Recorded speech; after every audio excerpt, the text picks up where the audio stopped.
How you doing? How you doing? How you doing? Did you catch what car that was?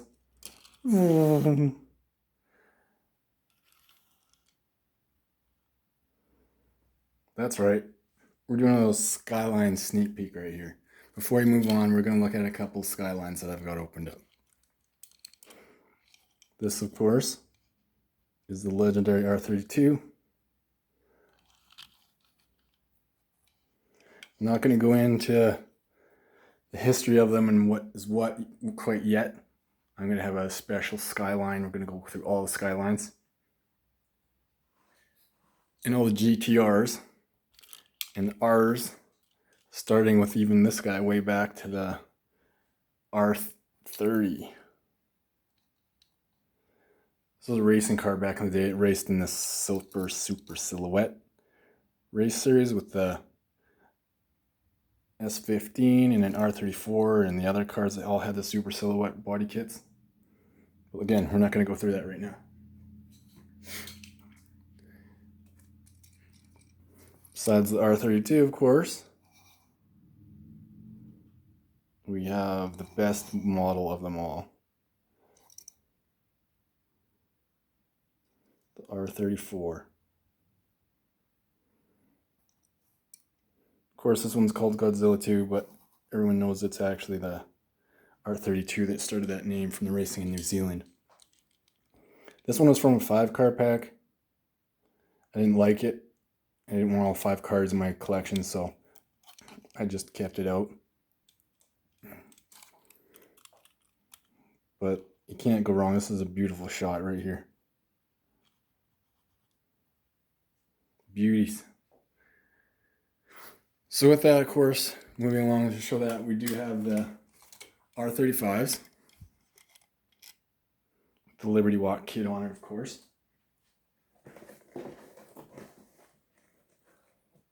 And I guess I'm not going to pull them out right now, but we've got all kinds of premiums, just like the Super Silhouettes that I'm going to show you as well that go along with this. So we're not going to talk about this yet, but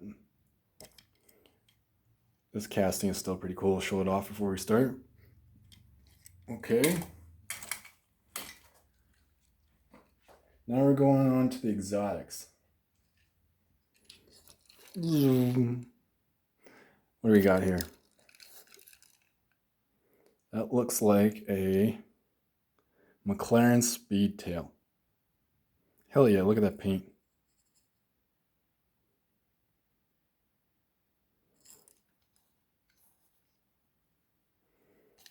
It's black, so it's pretty hard to see in the light there.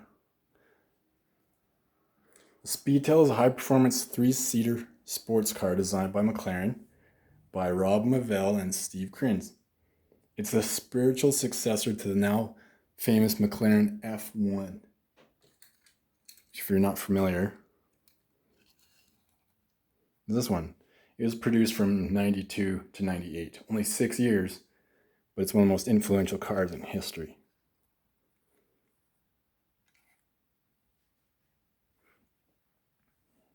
The Speedtail is McLaren's fastest car yet. It can achieve speeds over 400. For you Americans, that's 250 mile an hour. As well as the F1, this is a 3-seater, like I said. Hopefully you can maybe see it right here. The steering wheel's right in the center. And you got 2 people that sit off to the side. Just like this one, it's easier to see the windows aren't smoked, but the steering wheel's right there. And these cars are so great to play in sim rigs and Forza and everything, Gran Turismo, all that, because when you can sit in the center and you change the camera view, it's much easier to drive when you're sitting in the center than off to one side. And they obviously realize that. There's other companies like Lamborghini has a couple, and even the new F80 is considered a 1+1 car, meaning that the driver is more in the center and it's adjustable and everything, and then the passenger side is off to the side a little bit and it's just a static seat. But it's very cool when they move the driver position.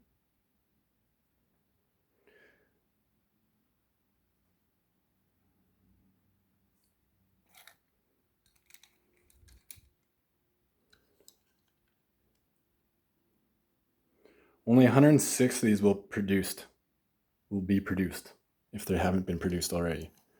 So it's very limited, and it's just basically an homage to this one. And you can tell the reason it even has so much speed to it, and they call it the Speedtail, well, obviously is because of that Speedtail. It gives it a lot more downforce and allows it to achieve those higher speeds without having to add wings and aerodynamics to it.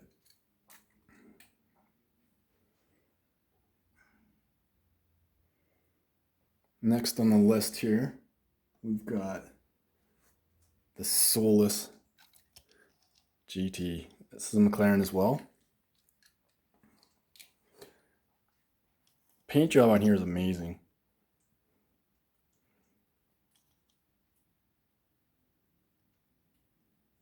I'm sure we can see that as well. The blue, it's just so nice. They have this in orange as well. Looks even better because of the orange contrast, but I found this blue one. Looking mean. It's a high performance track day only sports car designed by Rob McPhail again. The aesthetics and look of this are heavily based off the GT Gran Turismo GT, if that makes any sense. The Gran Turismo meaning the video game. So the Solaris GT, which stands for Gran Turismo, or Gran Touring, is modeled after the car in the video game. I don't know what came first, but if you've seen this car, you've probably driven it in Gran Turismo. It's powered by a 5.2 liter V10, making over 800 horsepower. It's part of the Ultimate series of McLaren. So the Solus GT is very limited. They're only going to make 25. That's it, 25 of these. Hot Wheels has a few different colors. I'm not sure if they're actually the legit colors that it's going to be. If all 25 are going to be those 3 colors that have come out, white, orange, and blue, or what. But it's definitely a track car. That was very cool. Now let's go back to the McLaren F1 again. This is the premium version.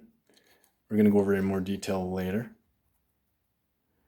But the successor to that, of course, was the P1.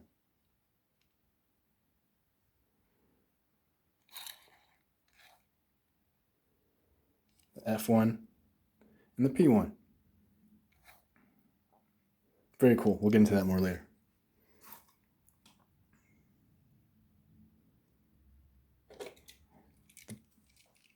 The F1 also came in the GTR model, which is this one. Looks fairly similar, but it's got more aero, bigger spoiler, and things like that. And it's still got the same interior. You can see that really clear. It's just the white. They didn't smoke this one. And apparently that, as you can see right there, that windshield wiper, because this is so curved, it took them about 4 years just to develop that windshield wiper. To get high enough, to get low enough, and to cover the window. And they only used one, so it was apparently it took 4 years.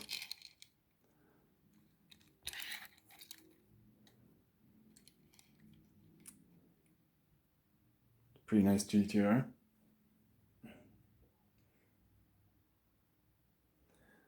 Like I said before, the F1 was produced from 92 to 98, but it's still one of the top cars. And like I said, it's so fun to play and drive around the Nürburgring, for example, because it's being so old, it doesn't have a lot of the assists. I don't even know if it has power steering. It's so hard to steer, it's so hard to brake, but the analog shifting is just that ting ting. It's just driving this car, even in a sim rig, is very, very rewarding. It's very difficult. The GTR obviously is the performance racing version of the McLaren, used in the GT racing, whereas this was the road car. 28 of the 106 chassis that were made, 28 of them were specifically designated for the GTR. And they're so successful, like I said, done in before 2000, but it still raced and was competitive till 2005. Just a great, great car. But because it's the black and pink, it's part of the Neon series. It's got that flat black paint that is just very, very unique. And with that Neon series, I've got the Mercedes.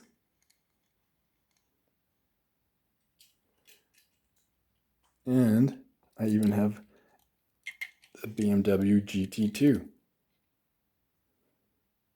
That's GT2, not as well.